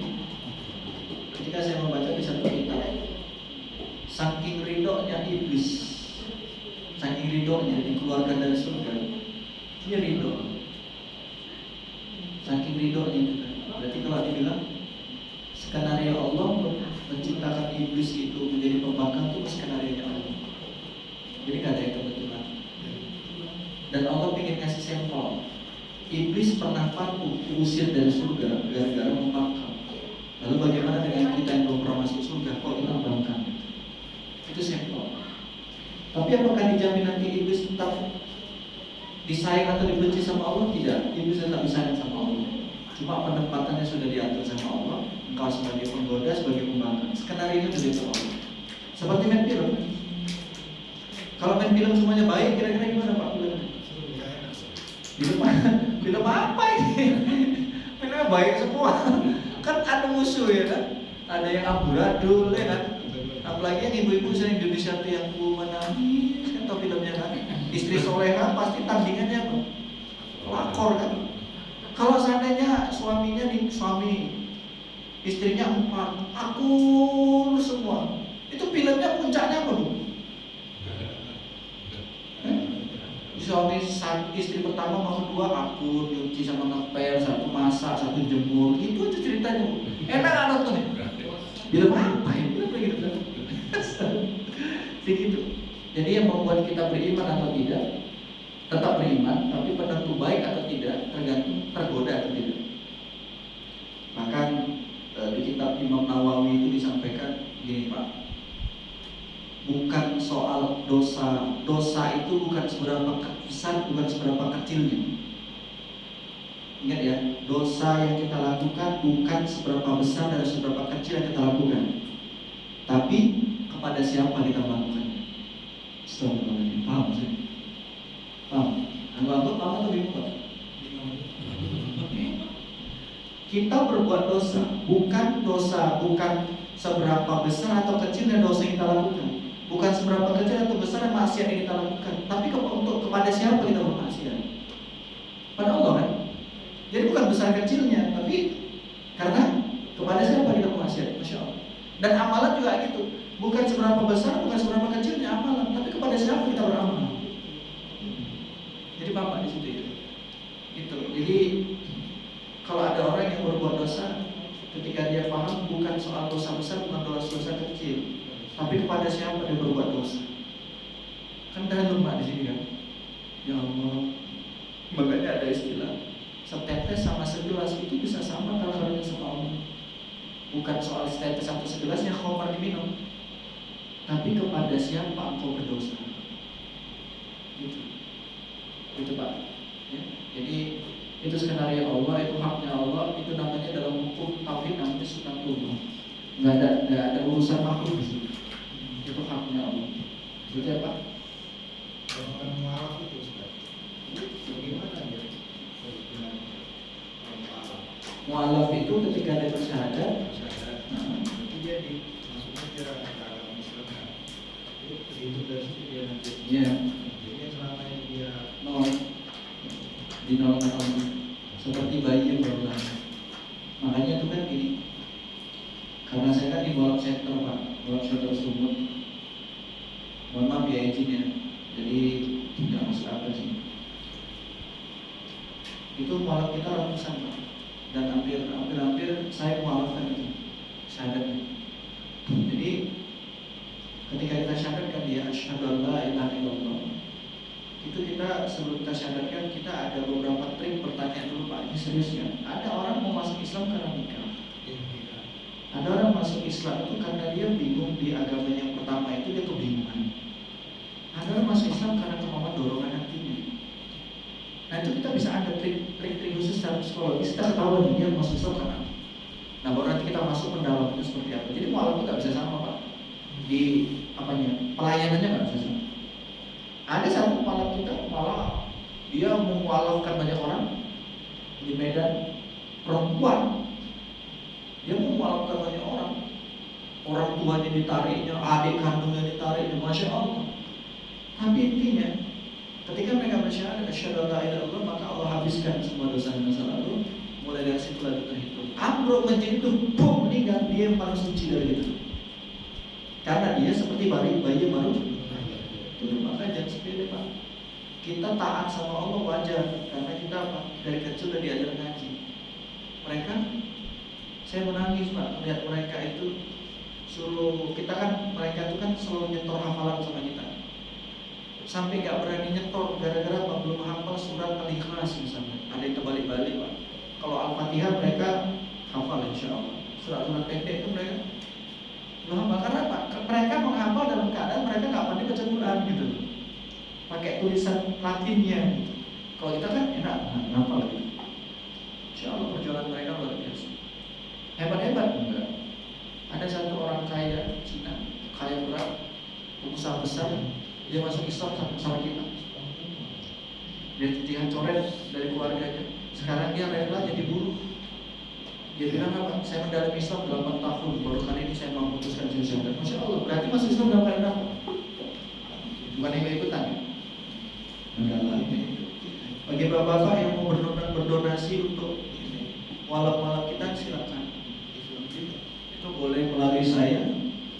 Karena mereka banyak yang hari ini. Kita kan ada rumah penampungan mualaf, itu Bapak boleh datang di Jalan Kerang sampai Carrefour. Dan sekarang udah ada bina mualaf di Bumi Asri, itu kerjasama sama kita di kampung. Dan kita juga ya banyak lah ya. Saya lebih suka mualaf. Dan ternyata ketika kajian tauhid ini mereka lebih dalam paham. Karena mereka mau kan. Allah tuh begini, masya Allah. Karena kita kan masih mengayal juga ya. Nggak di sini Pak. Mereka masya Allah. Makanya waktu mereka bertauhid, mereka lebih tauhid. Karena mereka kasih kosong. Bahkan ada bahasa mereka tuh apa? Ngapain takut rezeki? Allah tuh kaya. Sampai gitu nih mereka. Kita masih bingung kan. Besok makan apa? Besok apa? Gitu ya Pak. Oke, ada lagi? Ustaz, adab ke Allah ini apa menurut kita yang baik? Kan bisa juga menurut kita baik nanti, padahal menurut Allah nggak baik. Adab yang seperti apa maksudnya? Maksudnya gini lah Pak Ustaz. Saya kan pernah juga gitu kan, datang kita kan segan ngasih seperti ini. Kita hormati tamu. Kita kasih dia malah aku dia bilang, ini ngapain dibeli seperti ini? Ini aja punya Yahudi gitu. Nah, kita jadi tolong kita merasa sebenarnya cuma ada yang baik ini. Itu namanya ikhtilaf. Kita hormati tapi dia malah melanggar kita nggak menghormati dia. Itu hak dia, Pak. Itu namanya dari ikhtilaf. Pak, Bu, izin ya. Kita boleh menggunakan produk-produk Islam, boleh, sangat dianjurkan. Tapi kita belum bisa lingkungan hari ini berlepas dari produk Islam semua. Saya kasih contoh. Ada nggak produk Islam minuman? Ada, enggak. Tapi apakah salah kita pakai ini? Merek apa ini? Aqua ini? Ya nggak salah. Kenapa? Yang membuat salah kalau disalah-salahin. Kalau disalah-salahin salah. Betul nggak?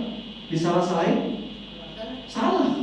Nah, merek Aqua ini larinya ke Yahudi, donasi kita ke sana. Itu kalau dia salah. Saya pernah ketemu Ustaz seperti itu, betul Ustaz. Tapi memang ini kita pilihannya bukan soal itu gitu. Sekarang sajikan kami yang punya Islam. Ternyata nyarinya susah. Aini kuah, nggak semua ada orang Aini. Nggak semua kedai ada Aini kuah. Sekarang udah ada Al-Fatihah Pro. Nggak semua orang ada. Di toko Fatih yang ada apa? Kalau nggak Linkyu, Aqua, betul kan? Yang paling gengsi apa? Aqua sama Le Minerale. Jadi kalau kita mau saklek-saklekkan susah. Ustaz apa? Naik kereta? Jangan Ustaz. Kereta itu Jepang. Kaya-kaya kan repot kan. Nanti kalau mengisi minyak, tengok SPBU-nya punya Islam nggak? Kalau dia nggak Islam, ngapain ngisi minyak sih? Kan susah kan? Awak ada res minyak awak. Ribet kan? Saya mau tanya, ribet kan? Bu, saya mau nanya. Di Jawa sana, pengusaha pembuat telekom mukena Cina. Ibu percaya nggak? Potong kuping saya kalau saya bohong ini. Semua kendaraan di Saudi Arabia Cina, bus-busnya. Bus Indonesia yang hebat, Jerman masuk mari kan, Mercy, Volvo, betul kan? Ya kan, Scania. Di sana Cina, mobil Cina, makanya bus-bus itu yang cantik-cantik di Saudi Arabia itu, yang untuk angkat jemaah-jemaah umroh itu Cina, buatan Cina. Saklek nggak mereka? Itu namanya ikhtilaf, karena belum ada merek Muslim buatan asli buatan Muslim. Jadi sama nggak? Nah itu Pak, maksud saya di sini, kita itu relevan menjalani hidup itu jangan saklek. Kalau bisa kasih solusi, alhamdulillah, saya pun setuju Pak. Contoh, ada yang berdebat sama saya, kan ada produk yang Islam. Oke, saya bilang produk Islam masuk Pak ke kita. Saya sebut aja lah ya kan, produk-produk rumah tangga kayak ini yang PAI gitu ya, tau kan? Produk Islam. Siapa mau beli? Saya bilang di kedai Lifebuoy 3.000 perak, kalian jual makan hidup 1.000, siapa mau beli? Saya bilang. Salah nggak kalau orang Islam nggak pakai produk itu? Salah nggak? Ya nggak, karena apa? Kemahalan, betul nggak? Yang salah siapa? Mereka maksa kita pakai produk Islam dengan alasan udah rezeki dari Allah. Bukan rezeki dari Allah. Ya semua rezeki dari Allah. Tapi kan ada, oke lah kalau kita yang ekonominya agak lapang. Kena yang di kampung-kampung, rek katanya, mandi aja pakai 20.000 kali gitu kan? Odol berapa harganya? 22.000. Pepsodent berapa? 6.000. Siapa yang dibeli sama orang? 6.000 kan? Jadi salah gak orang gak pakai produk Islam? Gitu loh maksud saya Pak. Kayak ini sekarang lagi rame-ramenya Pak produk-produk saya Pak. Saya usaha percetakan nih. Saya sama Cina harganya jauh kali Pak. Kena sama pengusaha Islam, ditekan nyawa. Gak bisa kurang Bang. Meski itu udah biasa kan. Awak kalau memang sepanantik-panantik saya, penting uang yang bisa saya di sini bisa saya manfaatkan ke yang lain, betul nggak? Ya. Makanya grosir Cina sama grosir Aceh murah banget. Kan nggak salah orang situ kan, harganya sakot gitu. Ya kalau saya di sini sedikit aja nggak apa-apa Pak, di sini banyak. Saya sampai ratusan ribu loh sekali belanja produk percetakan gitu. Dia paham ya Bapak Ibu ya, sini ya. Jadi Pak Ustadz itu masalah produk, kalau masalah gaji Pak Ustadz, Cina yang gaji kita kayak mana Pak Ustadz? Ya itu tadi, pengusahanya siapa? Kita makan. Itu hanya wasilah. Rasulullah baik nggak sama Yahudi? Kerjasama nggak sama Yahudi untuk dagang? Ya sama. Ya, didengkiin ya, artinya apa? Fanatik itu boleh. Tapi jangan sampai kita sendiri kelimpungan gara-gara terlalu fanatik. Coba tebak, sejadah ini buatan mana? Ngapain taruh sini, Pak? Ini ampal ini buatan mana? Ngapain taruh sini? Dosa itu semua disorot. Lucu kan jadi kan? Oke. Cat ini, cat pasangin. Mereknya ada Hyundai. Kecuali mereknya apa Ridwan? Ridwan ya kan? Mereknya apa? Ini Hyundai. Kalau mereknya Ridwan, sama mereknya Abdullah, pas. Itu jam dinding itu buatan saya. Bisa sampai kok. Dan makanya ada ustaz coba kita diskusi, dia sebenarnya kayak sendiri Pak. Ya wes lah, pati-pati kalian gitu contohnya dia. Karena kita nggak bisa nyelam, betul nggak? Kalau diturutin ini, memang ada udah ditakdirkan penguasaan ekonomi ada di tangan Cina, bukan berarti kita tak boleh produk mereka. Kalau kita bisa, alhamdulillah. Saya teman nitip, nanti kalau balik ke Indo katanya, Indonesia, saya titip peci lah yang asli dari Mekah katanya. Saya bawa pulang Pak. Made in China, saya nggak tahu. Kok beli di mana? Nih beli pajakan lama katanya. Dari sana ini tuh. Tengok merek ini. Kok Cina ya? Lebih putih itu. Made in China. Pelangkong made in Cina. Jilbab made in. Itu di Jogja Pak. Pengusaha jilbab yang punya Cina. Masya Allah. Nah jadi mohon maaf ya, kalau memang ada pun bukan haram. Ini bukan haram, kan saya bilang nanti. Ini belum saya bilang karena ada yang terbuka. Bukan haram. Tapi kalau bisa kita nyediakan produk Islami, alhamdulillah. Nah, gitu ya Pak. Jadi jangan sampah kali lah. Kasihan kawan-kawan kita yang ingin memudahkan ya. Bisa ya. Nanti kemarin kita pakai sendalnya trompa aja Pak. Karena semua sendal buatan betul nggak? Nah itu maksud saya seperti itu. Jangan mengumikan, mau berbuat baik itu ribet kali gitu. Oke, sip. Mic-nya nanti cari yang mereknya Abdul. Mau ya sini? Baik, Bapak ini sudah datang, mari kita pulang. Oke, ada lagi? Tadi tentang adab tadi kan saya pernah kali sebelumnya udah memang ada tanda tanya, ini terjawab kan saya. Saya mau belajar tentang adab tadi itu ada bukunya yang khusus tentang adab itu. Ada. Adab yang disampaikan ini hanya ada di kajian-kajian. Adab-adab itu umumnya adab secara umum ada. Adab berdiri, adab berwudu itu ada. Tapi adab sedetail-detail enggak. Kepada Allah itu tadi semuanya itu ada. Itu kalaupun ada rujukan-rujukan kitab-kitab dari Timur Tengah itu diartikan sama ulama kita turun-temurun nih. Makanya mohon maaf ya Bapak Ibu, kajian yang tersampaikan ini termasuk kajian yang jarang tersampaikan di tempat-tempat lain. Setiap saya menyampaikan bab ini hampir 99% istighfar karena pernah jadi tersangka nih.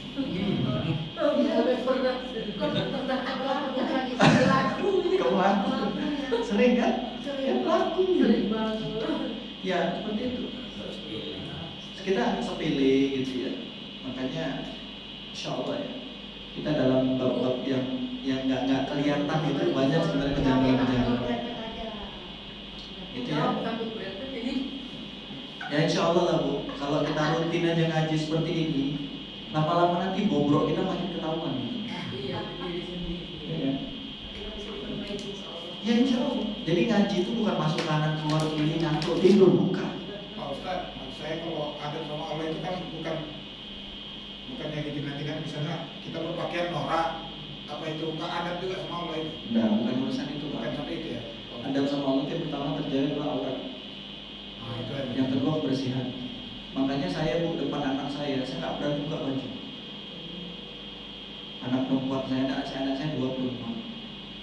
Saya nggak berani buka baju, walaupun itu mahram saya, menunjukkan ada laki-lakinya. Paham ya? Paham Bu maksudnya? Ya intinya Pak, adab itu yang pertama aurat, ya. Yang kedua itu adalah adabnya itu bersih. Sholat itu aurat tertutup, apalagi yang hati-hati yang sholat pakai kaos. Kadang kalau sujud itu belakangnya kelihatan batal sholatnya, bukan karena dia udah aurat, bisa batal. Nah ibu-ibu yang tangannya ini lewat pergelangan tangan itu aurat. Jadi waktu kita ngangkat takbir tapi ini kelihatan, itu bisa batal. Makanya takbir Ramadan nggak boleh tinggi, dia sedikit aja. Itu ada sebetulnya. Dan sejadahnya itu ganti-ganti juga. Jangan dari habis nikah sampai sekarang ini. Nggak ada ganti-ganti. Setia. Alasannya apa? Biar ingat momen pertama nikah. Jadi itu ganti. Saja untuk nyembah Allah itu ada. Alasannya apa? Momen ingat dari baru nikah. Ya jangan lah. Ada seperti itu. Gitu Pak. Jadi intinya gini Pak, mana lebih tinggi adab atau ilmu? Ada. Jadi kita belum soleh-soleh kali pun, tapi adab kita sama Allah itu bagus. Insya Allah Pak, soleh dengan sendirinya. Kalau menjadi soleh karena kasih gampang. Mulai besok beli jubah, pakai jubah kita tiap hari, gampang. Ibu bahkan syar'i langsung bercanda bisa? Gampang. Kalau mau betul nggak? Bukan itu. Adab dijaga. Artinya yang membuat kita tuh semakin dekat sama Allah tuh adab kita tuh bagus. Nanti Allah bimbing sendiri tuh Pak. Itu ya kan, nanti mulut kita terbimbing sendiri, lisan kita, pandangan kita, hati kita terbimbing. Adabnya jaga. Sama tadi. Ini namanya apa? Apa namanya?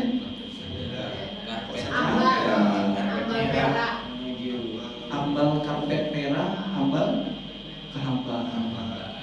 Ya kan, ini adalah wadah. Saya mau bertemu nih sama Allah, saya ingin curhat sama Allah di ambal ini. Kebayang nggak, ambal ini bukan jadi tempat sholat, tapi menjadi tempat curhatnya sama Allah, tempat sujudku sama Allah. Inilah sebagai saksi kalau aku tuh menyembah Engkau ya Allah. Indah sekali gak itu? Sekarang karpet sekarang kan cantik-cantik kan, 700 cm. Tahu kan saya? Baru beli kemarin, masjid lagi. Ya kan, karpetnya bagus loh. Merek bagus, saya kan tahu merek-merek. Tapi mohon maaf lahir batin, jangan sampai karpetnya udah bagus tidak mendukung nikmat sholat kita itu. Ini kan imamnya empuk banget, kalau ada sujud tak makin saking empuknya, lapis lagi itu merek Turki katanya. Turki. Ya intinya apa? Nanti Rabu kalau kita bahas lebih detail lagi, nangis pun mau kita bahas. Makanya saya kena kajian ini, ya Allah, hati memang nggak nangis, cuma hati terus. Kayak tadi aja kan banyak jadi tersangka kan. Coba saya bayangin Bu, adab itu nggak terjaga, kita nggak ngaji seperti ini, terus kita meninggal membawa ketidaksopanan kita di depan Allah. Malu ya? Malu. Telepon itu aja, PC itu aja. Astagfirullahaladzim. Boleh Bu? Kadang perempuannya saya lihat kan ada yang sholat, pas ada yang tuh kaos kaki buka, tapi kebanyakan pakai kaos, ada kaos kaki itu lagi sah kata. Bisa gimana Bu? Pakai kaos kaki. Kan ada kami kadang perempuan pakai baju pada Jaga busnya. Oh, oke. Sementara yang tidak pakai telepon ini kaos kaki itu dibuka gitu. Atau boleh pakai kaos kaki? Ya boleh. Boleh. Ada ya, udah saya bilang nggak usah dilihat dulu dapat sholat dibukanya. Nggak usah, ngapain dibuka? Dipakai dari luar Mungkin dia ragu dengan kaos kakinya bersih atau tidak. Tapi kalau ada orang yang sholat nggak pakai mukena karena bajunya aja udah kayak mukena, kan ada yang kita cari-cari itu bisa. Jadi sholat itu bukan terapungnya, auratnya, standar syaratnya terpenuhi nggak? Kalau terpenuhi ya, itu kalau di Arab Saudi itu mana ada terapung. dimulai nanti umroh haji, mana ada umroh haji ya lah mungkin umroh, cak perempuan Arab, Turki itu, mana ada yang kayak kita bawa telekungnya bacaannya ada bacaan umrohnya. Indonesia yang tertawa. Di sana nggak pakai syarinya itulah ininya alas pakaian sholat mereka. Gitu. Jadi kita berbaik sangka saja, mungkin dia ragu dengan kaos kakinya.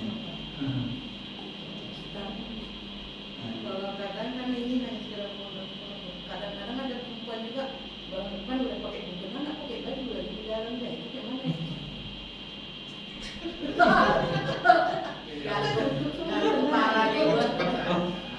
Ya sekali lagi dia juga bukan bicara soal sah atau tidaknya.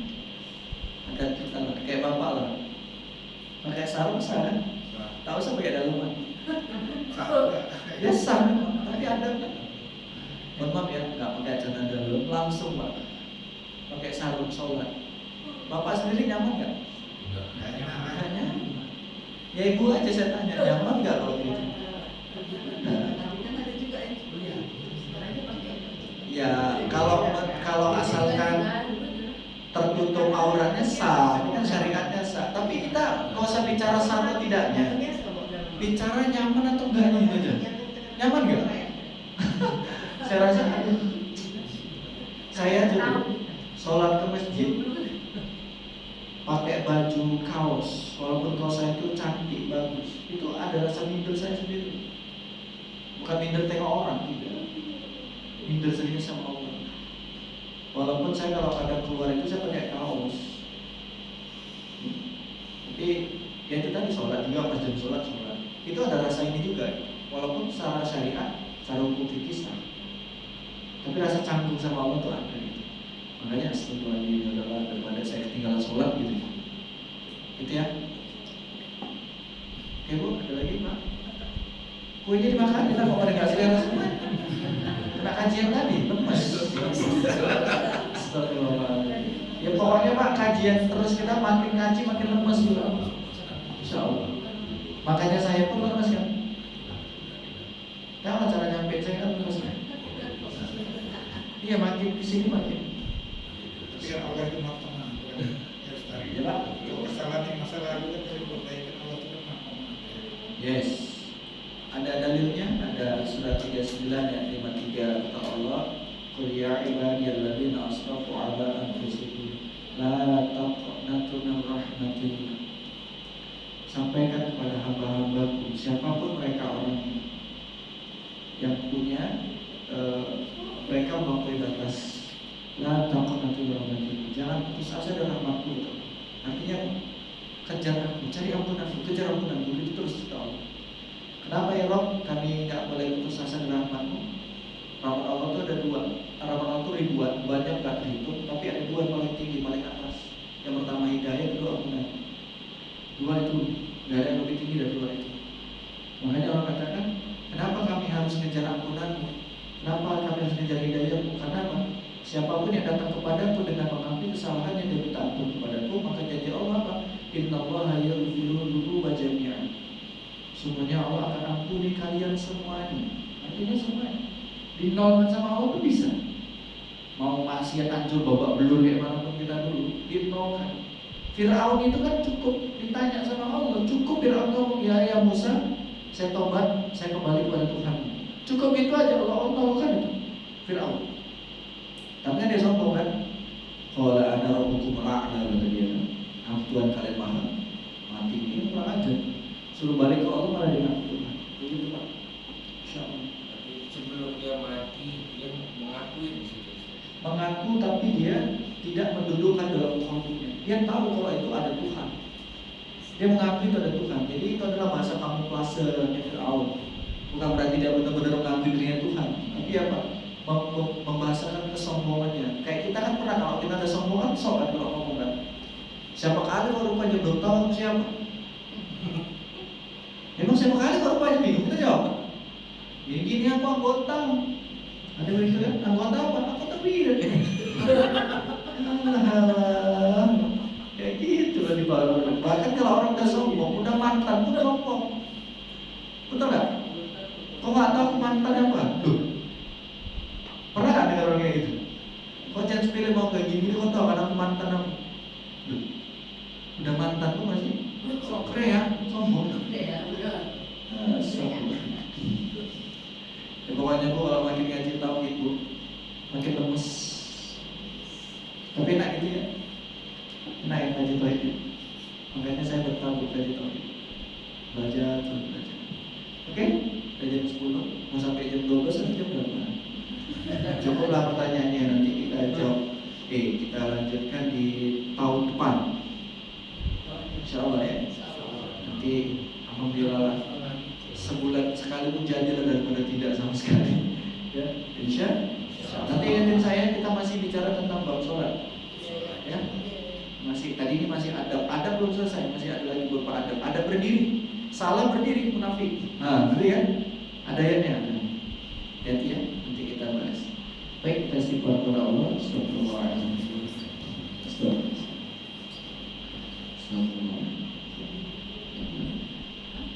أعوذ بالله من الشيطان الرجيم بسم الله الرحمن الرحيم الحمد لله رب العالمين والصلاة والسلام على أشرف الأنبياء والمرسلين وعلى آله وأصحابه أجمعين يا رحمن يا رحيم يا كريم يا مجيب السائلين يا رب العالمين.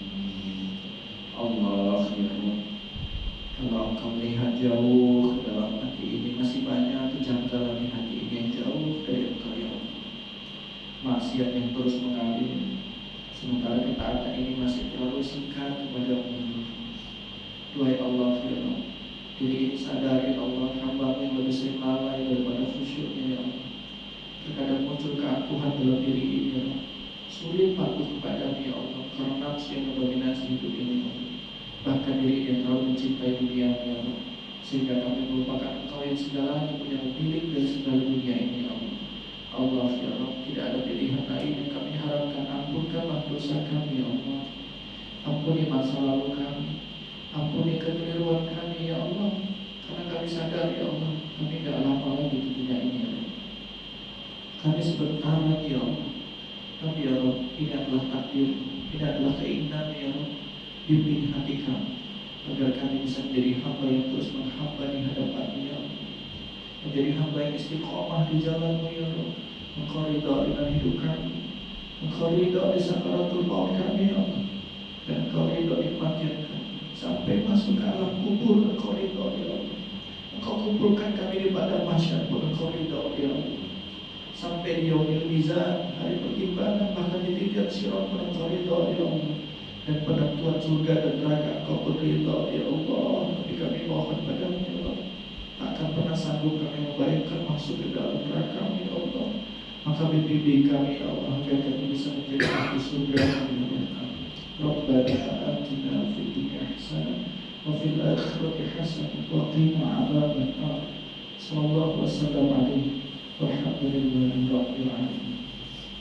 Barakallahu fikum jami'an. Assalamualaikum warahmatullahi wabarakatuh.